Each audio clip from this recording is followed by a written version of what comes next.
And just so you know, so like there's gonna go segments of it and maybe like a extended interview, perhaps in YouTube, for the Student Council AAU page, and also might be through Instagram.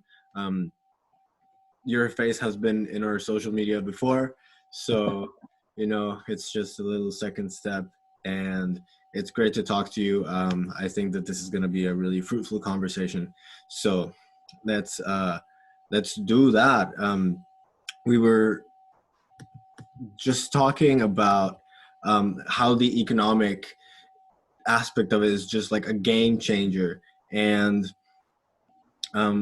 it's just like so much more than that, because um, the economy is like the way that we transfer goods from one place to another, not just money. Money is one part of the economy, but not the whole of it.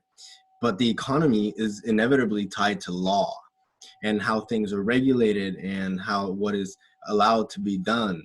And then law just kind of ties everything together of what can and can't be done. So it's kind of like this set of rules that we've come up with that enable us to do or not other things.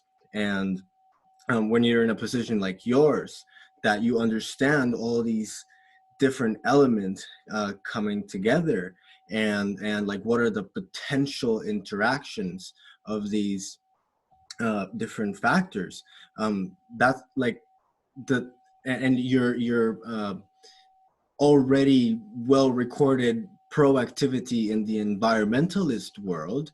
um, how do you how would you, if at all, change one attribute or perhaps a set of attributes of the current American legal system so as to streamline climate action, and perhaps using really the Paris goals as a so far developed measure, barometer? Sure. So I guess I will follow up a little bit on your introduction and clarify how I approach economic matters and legal matters. And I think it makes sense to do it just so that you follow the logic that I'm going with. But I see the economy as political, I think, much like you do, in that it's designed by humans and designed to achieve specific aims. And also, I believe that those aims are changeable through political process. And sometimes that means action in terms of like organizing and activism. And if you've got enough power, that means by functionally changing the way that laws work and things like that through formal processes. So for me, the climate crisis was already showing clearly how our system picks different winners and losers, let's say, and promotes certain activities over other. The COVID crisis is making that even more clear, especially in the American context, where I'm not sure how close folks are following it on your side of the pond over there, but our central bank is doing unprecedented spending right now, Yep. like in multi-trillions of dollars, and reshaping the economy potentially for ever. It's mostly being sold as like kind of emergency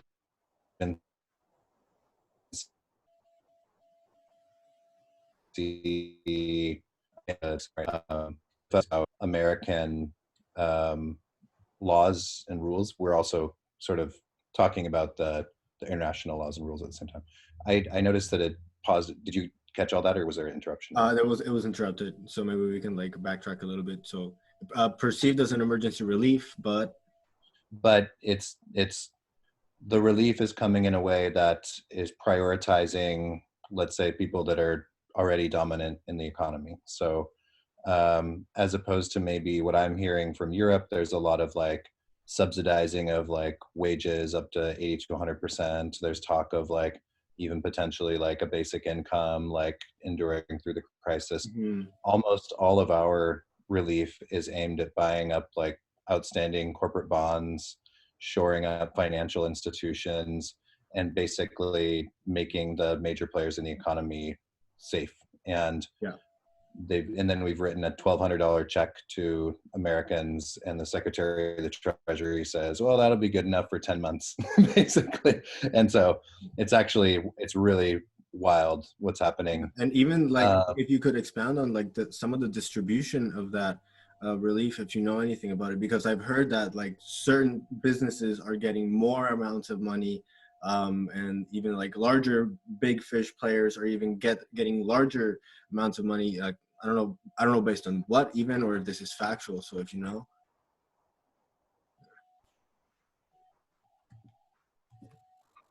Hey there, can you hear me? Yeah, I lost you. Some businesses are getting more money, and then Yeah, and like even some larger political actors who are even larger business owners are getting bigger pieces of the pie. So is that how it works, or like what's going on with that? yeah, basically our Congress, which is our parliament. Oh, hold on, my dog's pretty grumpy. Yeah. Yeah, so our Congress. So I'm working from home, obviously. So Yeah, no worries. I've got so our Congress vested a bunch of authority in the Federal Reserve Bank, which is our central bank. It's like a semi-public, semi-private entity which anchors global financial system, basically. Yeah, pretty And much. then we have a treasury as well. And the Secretary of the Treasury is this guy named Steve Mnuchin, who really, really conservative guy. And he's the guy that basically is saying $1,200 is enough for Americans to get by during the crisis for foreseeable future, or $1,200 one payment is enough. Congress gave him this really unprecedented authority. He gets to choose which companies, almost unilaterally, he gets to choose which companies get a bailout or not. Oh, wow.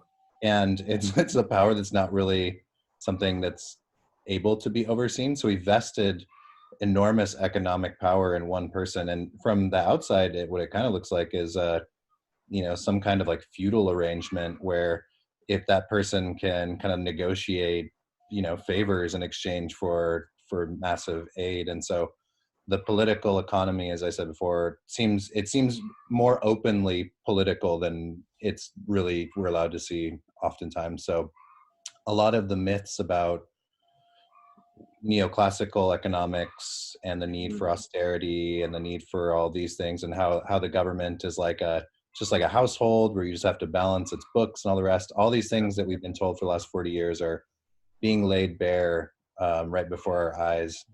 And I think the problem, so from, let's say, people like me were in charge right now, that might be really good because there's a lot of things that we could do about that. It's very frustrating without any political power to watch it go, because it seems just to be enriching already wealthy actors and not really paying attention to ordinary people or climate change. Right. And so if you were like at the top and like making these decisions, like what would you see as the largest institutional impasse that and legal impasse that prevents I mean, obviously part of the current administration inability to engage in environmental action isn't inability, it's just apathy, and it's not the need. But if we were in charge, what would that office be? Like what's that thing? So, I mean, you probably are following a little bit the news of the last few days, but oil futures are the today in the tank, right? Like, and so what that functionally mean, the price of oil is the lowest it's been. That's negative. So far. Yeah. And it's kind of complicated exactly what that means in real terms, but it's, you can probably say it's bad for that sector of the economy. And it's mostly, part of it's due to COVID and just demand plummeting for oil because people are at home, they're not consuming as much, not traveling as much. But part of it's also due to policies from Saudi Arabia and Russia that were kind of ongoing prior to the COVID crisis that, in my opinion, were kind of aimed at kind of pushing on vulnerabilities of the American oil and gas markets already. They were already vulnerable. So that was already kind of happening. And then this has just pushed it over the edge. And so from a climate perspective, you could say there's never been a better time for, if we cared about reducing emissions and phasing out the fossil fuel industry, there's never been a better time for the American government to just nationalize the oil industry. That's what I would do. Yeah. All right. Advantages of that is that you'd have control. You could buy an ownership stake in these companies because they're trading really low on the stock exchange right now. So, and we've already seen, because the government's already doing this, you can just print money if you want to for the things that you want to. Purchase enough shares in the oil companies to get a controlling share, and then come up with a plan for transitioning both the industry and the workers away from the present state of affairs to how we need to reduce emissions in line with climate science. And so the opposite is likely to happen, which is, I don't know, our amazing president, Donald Trump, tweeting out basically we're going to just bail out the oil and gas industry is his approach to doing it. So it's the opposite, right? And what we've seen about the bailouts happening in the United States so far is that they're not coming with any conditions. If somebody who is more even social democratic oriented was going to be engaged in these billions and trillion dollars of bailouts, you would add in conditions like, yeah, sure, the government will subsidize you through these tough times, but we want you to have better labor standards, or we want you to have better environmental standards. The government has all of the leverage right now in order to design through financial assistance how this recovery is going to happen. And we could be designing it in line with a just transition for workers in the environment. But again, the economy is political and the people who are in charge don't have those priorities. So that's, a little bit of an insight about how I would behave if they gave me design over the economy. Right. Can I throw a curveball at you? Yeah. I just today was reading an article on Bloomberg Green where the author was proposing having climate activist groups effectively purchase oil stocks because they're negative now. And so that would essentially transition the control of at least some extent of the supplies, which is here the material question at hand, like how much will the supply centers hold, when is it going to pop? Because we're still taking all out of the ground. That hasn't stopped, but it's known to going to happen very soon. I read as soon as late May. So in a economic and a bit of a philosophical way, what's your take on this idea of having I would even call that an effective redistribution of asset ownership from the bottom up? Yeah, it's mostly a question of who has the money to actually buy, because even though oil futures are in the negative, that doesn't mean that the stock prices are negative. So they'll be that's dropping. Two very different things. Yeah, but climate, sort of everyday climate activists and workers don't have the capital to purchase stocks en masse. They're not the investor class, right? And so they're, state governments could maybe think about doing this. The federal government is the natural entity to do this. There are a number of enormous corporations that probably well to do this if they really wanted to. I don't know if they would, but unfortunately, the way that the economy is structured more broadly prevents the type of capital from being mobilized to those projects. So unless I'm missing something and there's some way of, even, I've seen some pretty impressive crowdfunding efforts that can get you in the many millions of dollars, but it's still not the type of numbers of capital to really be able to do this.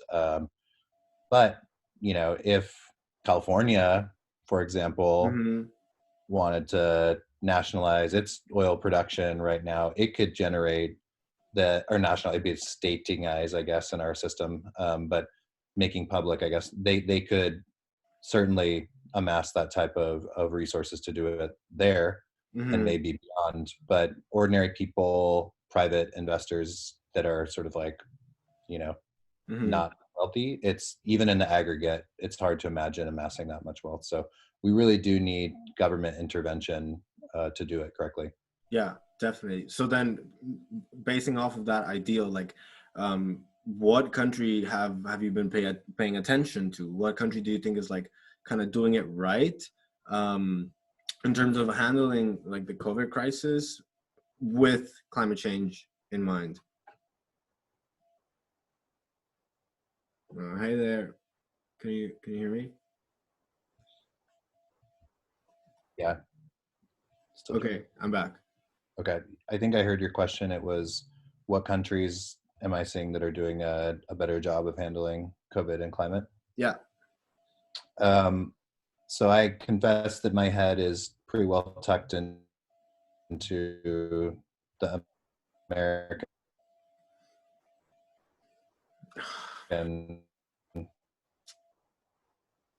issues. I don't have other Hey man, it's countries and cutting. I just either. glitched out completely. Could you go over that again? Sure. Where do we lose you? What country or Okay. like region? Yeah. Mm. So, one of the interesting moves that was made a few weeks ago was through the EU endorsing kind of like a Green New Deal framework to guide Mm. how they're going to be doing economic framework. I think the EU is really interesting because I think folks that study it from an environmental perspective will know that it's primarily a trade union, right? Like it's a Mm. trade organizing, not a trade union in like a labor sense, but like a trade union of states who get together to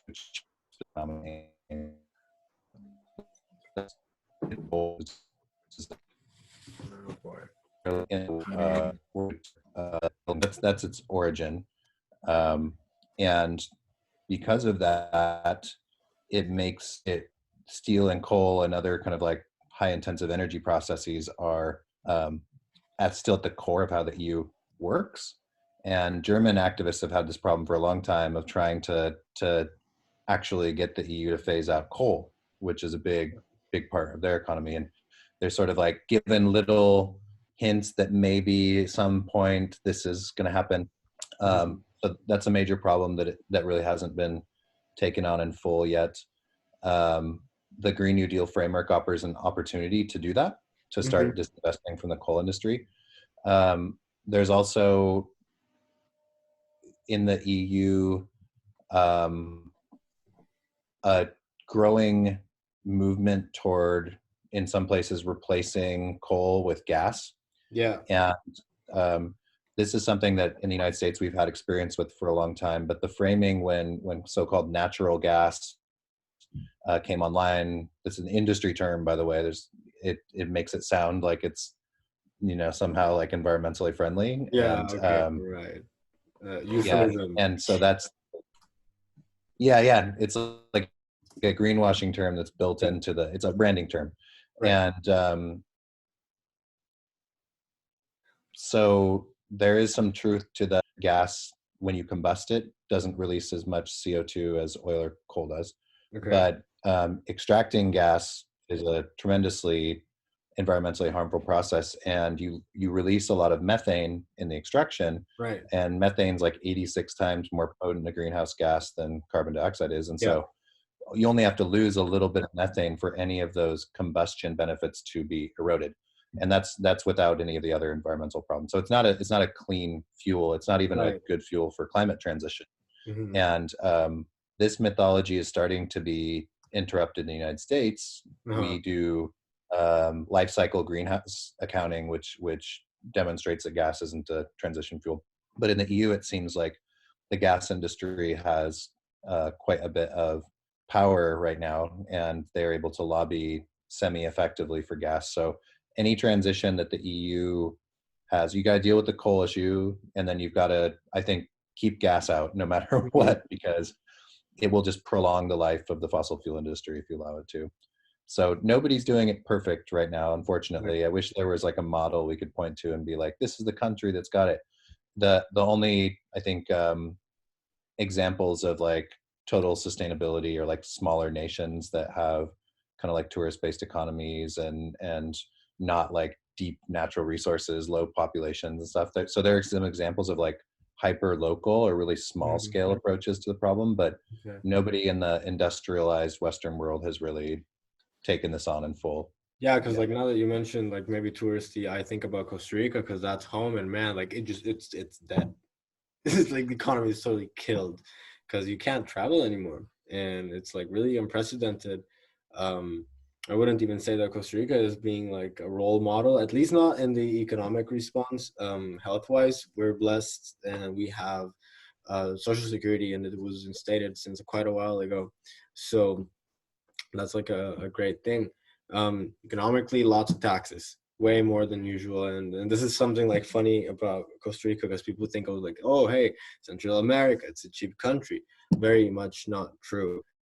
Like Germany, you know, and it's pretty intense. And one of the things that now that you bring up the EU comes to mind is I read an article recently, and the author was Yanis Varoufakis. I don't know if you know.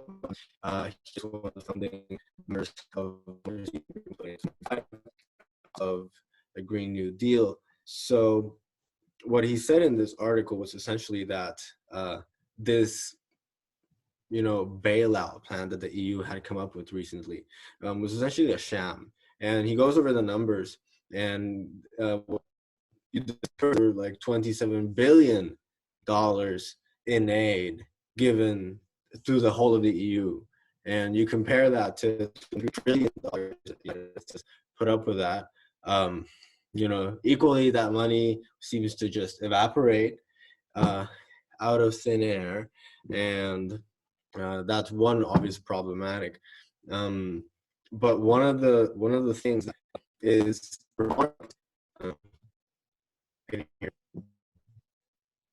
No, it's kind of in and out. Where'd you lose me? You were talking about Varoufakis and identifying the bailout as kind of a sham, and then some of this like money just kind of disappearing into thin air. All right. So I had it. I just went back. Let me catch back to it. Okay, right. So like one of the legal stipulations that comes in these negotiations is actually what Varoufakis calls like one more austerity measure, because it's essentially charging every individual European nation to deal with with their own weight of their debt rather than as a collective union, right? And this is not unusual for the European Union. But if there was like a legal field that you think is particularly important to look at right now as we intend to, well, first survive with as least damage as possible the COVID-19 crisis, and then whatever other challenge we may have to face after that, and then most certainly climate change.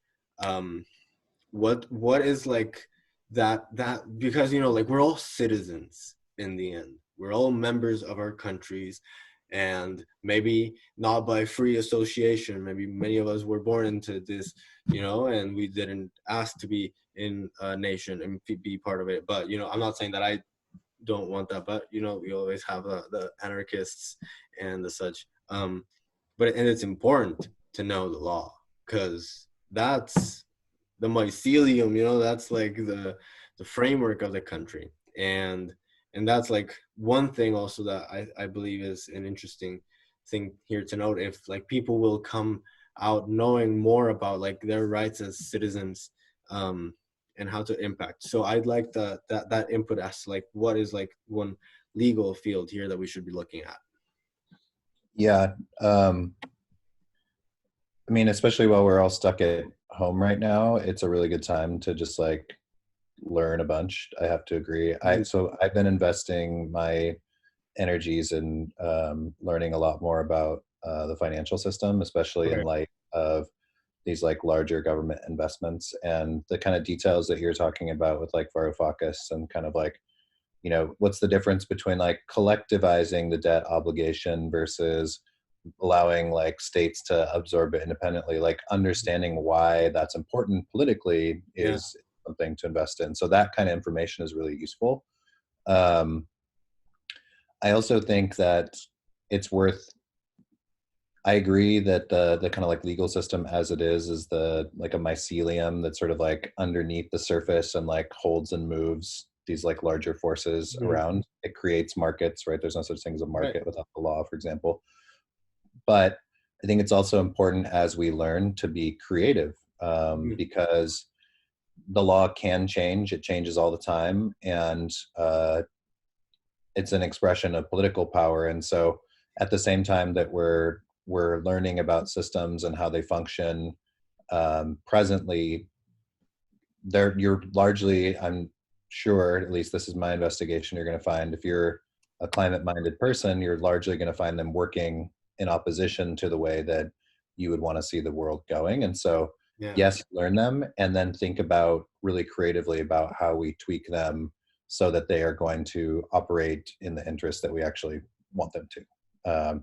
So there are two. One's an educational question, Mhm. um, and I think it's a little bit more favorable in Europe, even with major changes to the EU that are ongoing, cultural and political changes to Mhm. member states. It's still more favorable for what I call like technocratic thinking. So like, you know, thinking academically about the ways in which system function, that can have a lot of useful application because you still have a system that's not entirely, but somewhat receptive to good arguments, let's say, and Mhm. political. And there's enough of kind of like a political power that you can still move things. And recent elections, especially with like a lot of young people diving into the Green Party, sent like Yeah. a big signal to like member states of like, oh, okay, there's something happening here that we have to respond to. Um, I'd say the situation is a little bit more dire in my country. Our politics, I don't know. I feel like I'm living in a failed state right now, Jesus. in a lot of ways, like a slowly, maybe the first ever failed rich state in the history of the world that's failing on its own weight, um, and at least in the history of the modern world.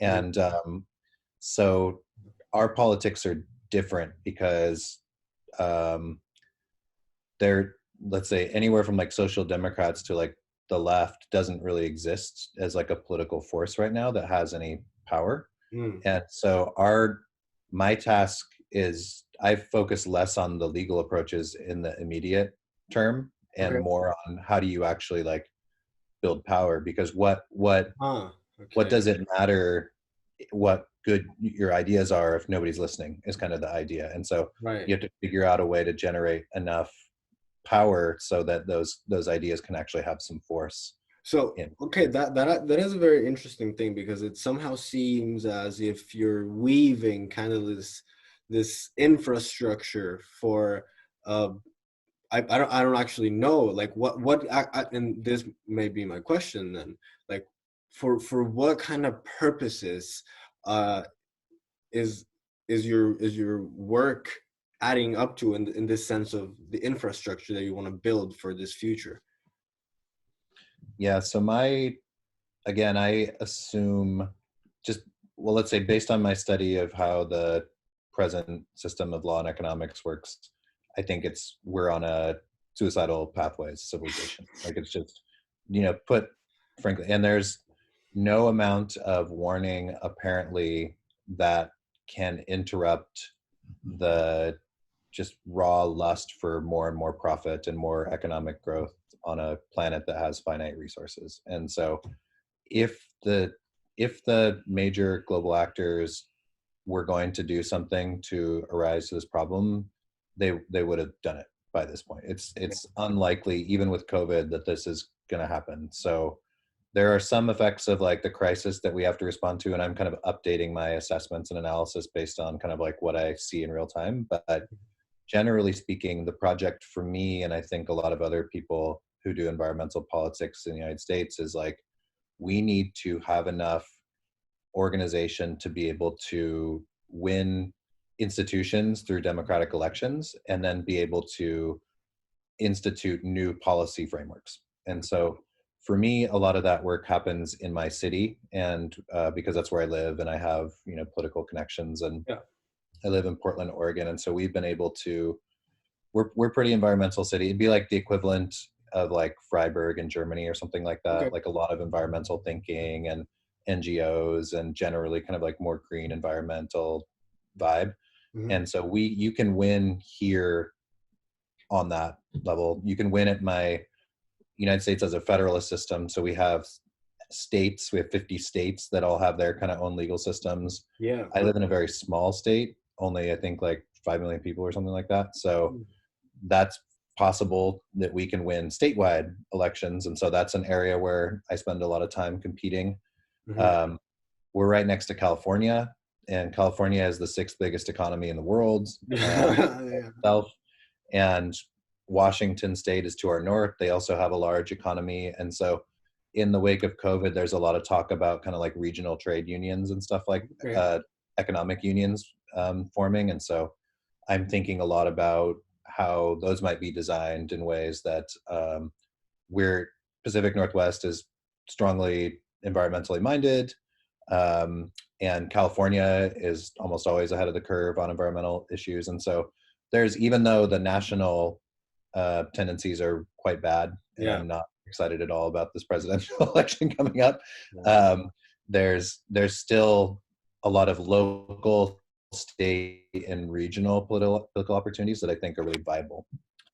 Both not in terms of just like putting things on paper and feeling good about it, but actually restructuring the economies in a way that other groups can look to. So for example, in California is like really environmentally minded. They've got aggressive emissions reductions policies in some way. They're really good on environmental justice, which is a core component of the way that I think about what should be an environmental movement. Essentially, you should prioritize human people that are suffering in the current economy when you think about a transition away from our current economic system. California could be the first state to phase out intentionally its oil and gas production if it wanted to, because they have a fair amount in Southern California going on.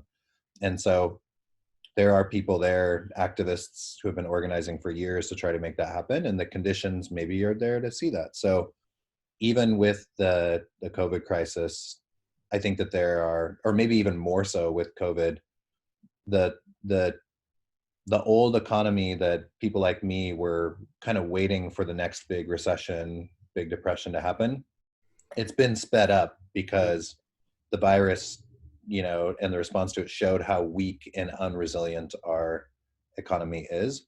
And so in the wake of that, people that do have political power should be exercising it. If you don't have political power, then the tools are different. It's not just about thinking about the law. It's about bringing people and institutions together to around common goals and building that baseline framework of a political program that then you can start competing for elections and all the rest.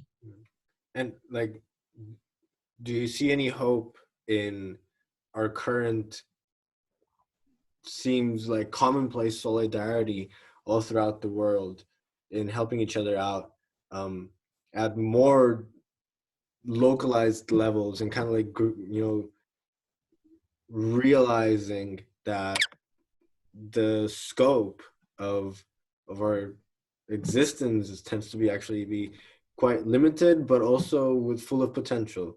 Do you have any thoughts on this? Yeah, I do. I mean, it's really sobering to study like food systems, for example. And if you live in a city, there are actually like clocks that for each city, depending on what it looks like, where you can be like, if the global food supply stopped tomorrow, here's how much food we would have for how long. And in some cities like New York, it's like half a day or something like that until you run out of food. In a place like mine, I think it's like Portland, I think it's like 5 or 6 days or something like that. But Wow. generally, like, we are all, you know, like really tucked into this global system and international trade in a way, in the, at least the industrialized West, in a way that if you just like turn that off, it would be chaos immediately. And we're starting to see like little glimpses of that right now. Like this Yeah. is, it's a big like economic crisis, but food is generally still coming, and like, you know, grocery stores are still open, available, people are still producing and all the rest. But Mhm. like, it's not like a couple, like if oil industry collapsed tomorrow, I don't know, like, who knows? Like the supply of oil was just not there anymore, and these companies started to fold under the pressure. Like all of our agricultural systems are based in oil. Like the machinery that runs the things that grow the crops and gets them to market, like all that is based on oil. So like it should terrify us all right now to see how unresilient we Yeah. are with the system that we have. And yes, I think a degree of thinking about local resiliency is not only smart for being resilient to disasters, but it's also probably a component of the world that we need to be in that's going to actually be sustainable in the ways that we Yeah. want to do with a viable climate system. So yeah, I mean, people in my community are being like, the things that they're doing at their houses right now are like growing their gardens and baking bread and like Yeah. learning how to like make food. Like these are the things that people are investing in. And so the kind of like lost knowledges that are being rediscovered, Yeah. partially like a hobby thing, but also I think there is like a generalized anxiety of like, okay, well, you know, we might actually have to self-produce food staples Yeah. to supplement like the broader like diet that we have. Um, and I don't think that's unreasonable at all. So yeah, it should be, I mean, I hope that food systems, especially because they're so integral in the short term, like if food doesn't come anymore, like then basically chaos Yeah. ensues. This is where that, so like food systems is really high on my list of things that need to happen, and localization is definitely a part of that. Yeah, definitely. And I think that it sort of ties it all together. Um, Meaning going like, you know, it all comes back to the earth. Coronavirus comes from animals, which we were engaging in inconspicuous ways and trading animals. And China is what may have started off the crisis. We are destroying the earth all throughout, and there's no remorse for that, it seems. And now with this very, very clear threat of food, um, being brought upon not only by, you know, like the facts of coronavirus, but also the facts of climate change. I think that it's it's a it's a fun little irony now that we're returning to our roots and we're exploring that, you know, part of the human experience that is ingrained into us, but we have been alienated from for such a long time. So um, in a way, this seems to be in my opinion, some sort of collective healing process, or at least an opportunity for it, um, because it seems that everybody is like traumatized by this. Like society as a whole will definitely be, and who knows for how long. Mm. So, so I think that much of what is to be done to work, uh, or put to work, is like really, you know, like our empathy and our, um, what's the word? Compassion. Um, and also, it's good when that works like at a small scale, because it shows you that that's like a sustainable level to live life and still be happy and form connections. Yeah, I agree with everything you're saying. I think for me, you know, my kind of like dual aims in Yeah. my life project are, one, you know, I want to work towards a world that's not, you know, destroying itself through economic activity, and actually is viable into the Yeah. future more or less in the way that it a period of my lifetime with an ecology that's semi-stable. Nothing's ever stable. Things are always changing, but like systems that are intact and resilient and that's not experiencing tremendous warming in like a short amount of time. Like that's one of my projects. And then the other one is, I guess, kind of more personal. Is like United States is like a really it's really like brutal competitive place in a lot of ways in terms of like just the basic understanding of how the economy is supposed to work and what your role in it is supposed to be. It's very unforgiving as it relates to the European model has some of those features, but it's a lot milder. And the social democratic kind of pieces that are built into it make it a lot better. So for example, I was living in the Netherlands going to school, and as a foreign student, I had like, really, really easily affordable universal healthcare where I could and the Dutch government was like paying for my schooling and all this kind of stuff. Oh, wow. And my deal in the Netherlands was like, when I moved back to the United States, I was way better off as like a student in the Netherlands than I was in the United States. I was suddenly like off my parents' insurance at 26 and sort of like, all right, well, go work now, or there's no real like system to sustain you, and I think just like having like a social safety net that's viable just changes the way that you approach life. If you think that there's actually like, if you don't like fail, then you're just like totally doomed. Just having that little bit of psychological security can change the outlook. And so I think, in places like the United States, we're pretty extreme, but I think the competitive modes of being that have infected the world over the last, 40 years, like hyper competitiveness that's just serving a financial economy, they actually are really harmful to like just even people that are benefiting economically. I think we at some point understand what the foundations of that system are as well. Like, if you want your PlayStation, it's built off of probably some like child labor somewhere doing like rare earth minerals mining. And if you are eating food like avocados or tomatoes, probably there's some like near slave labor agricultural system that's producing that at some point. And there's a human cost, there's a psychological cost, and there's an environmental cost basically that's serving just like massive wealth accumulation, right? And at the cost of destroying the environment. This is how like I see the broader tendencies. And so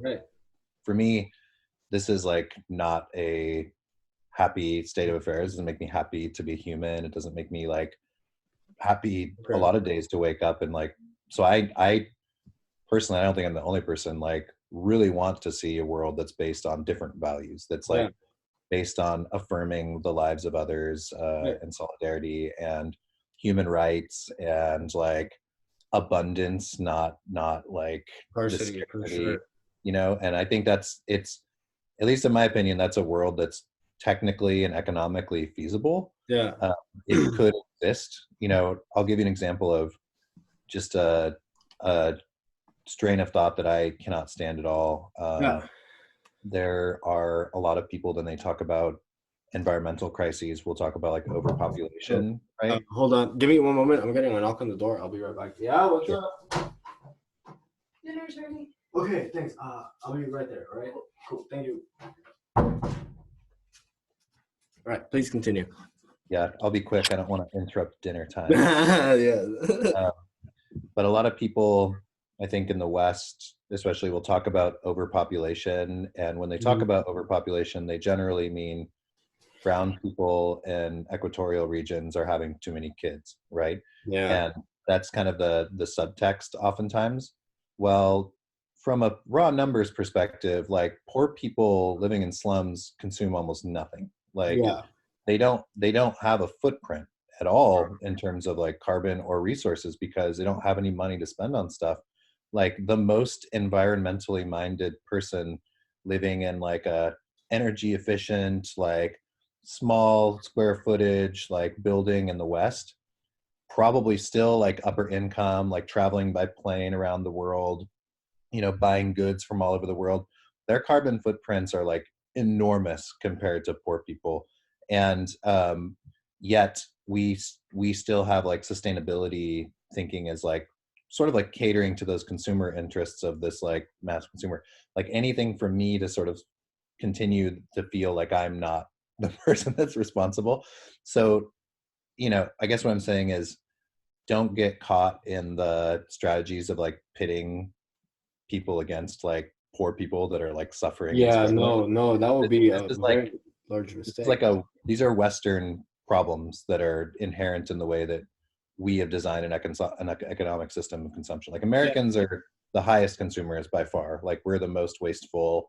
And then Europeans are not that far behind and are catching up really quickly. And the more that model is spread, and you see more like sort of middle to upper classes and, more specifically like billionaires rising all over the world, you see more of that conspicuous consumption that's like the top of the economic class that's doing like the lion's share of the consuming. And so and I think it's important to remark though that now like this ultra competitive behavior is like no longer like logistically possible because of the crisis, and like that's huge. Like we've never like not been able to do it. I mean, like, well, at times, of course, several depressions, and we've industries have seized, but at this level, at this speed, it's also quite unprecedented.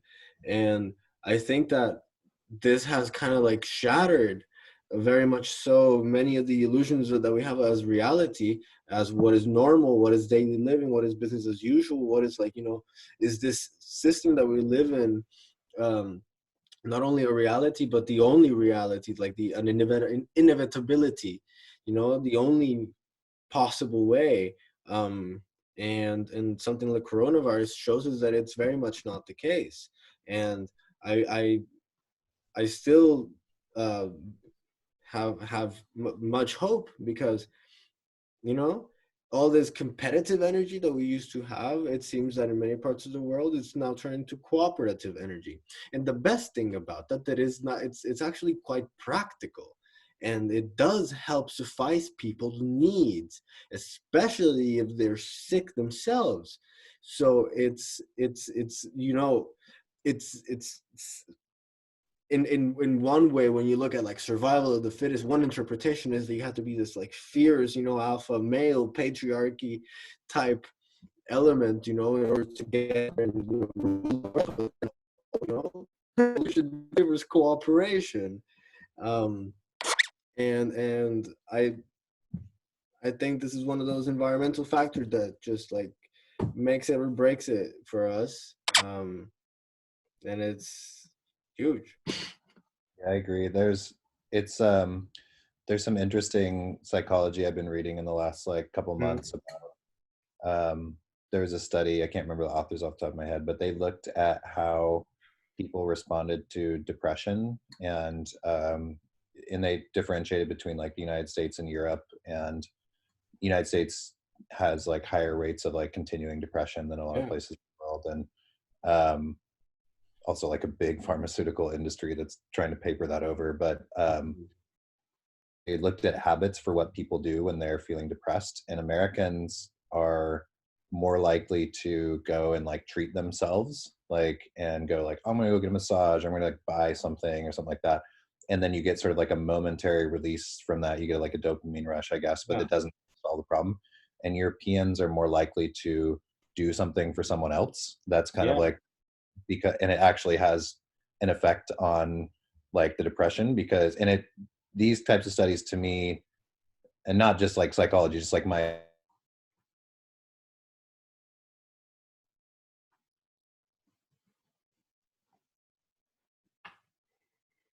I observe reality, and people need community and want to serve others and want to like be like in these deep networks of exchange and reliance on one another and stuff like that. That's like a need that we have.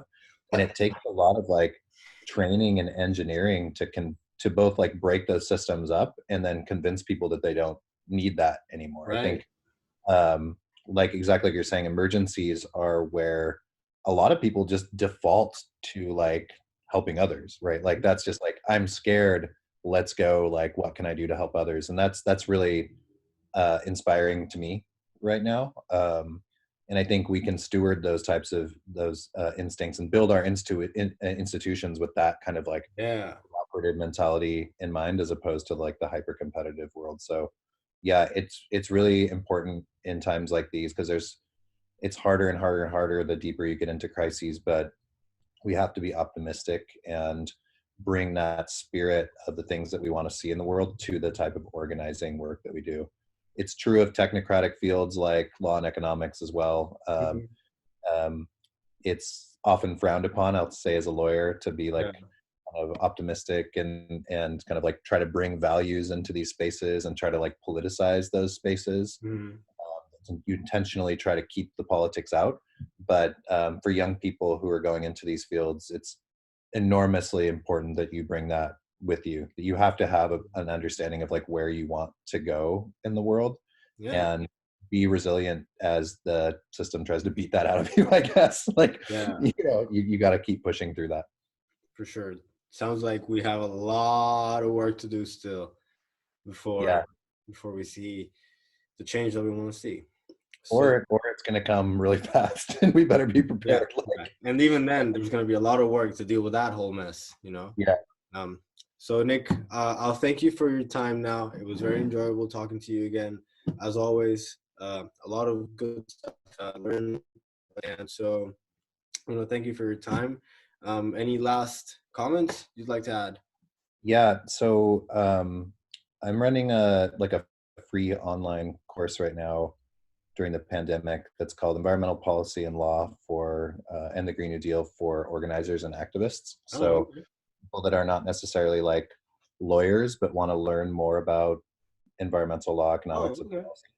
And we are on week 5 right now, but I've recorded all of the videos as well. So even for folks whose time zone doesn't match up to participate necessarily in real time, I'm trying to gather materials, put it together just so people have something that they can kind of like focus on and learn. And so if folks that watch this are kind of interested in the themes that we've been talking about and the approaches, I can make that available easily.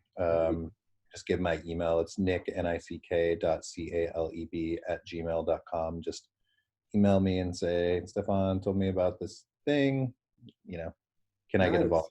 Happy to involve folks. So Right. yeah, That sounds sharing and learning perfect. right now is important. So Yeah, most definitely. All right, Nick, thank you so much. Have a great evening and stay safe. yeah, likewise. Enjoy your dinner. Thank you. Bye. Bye.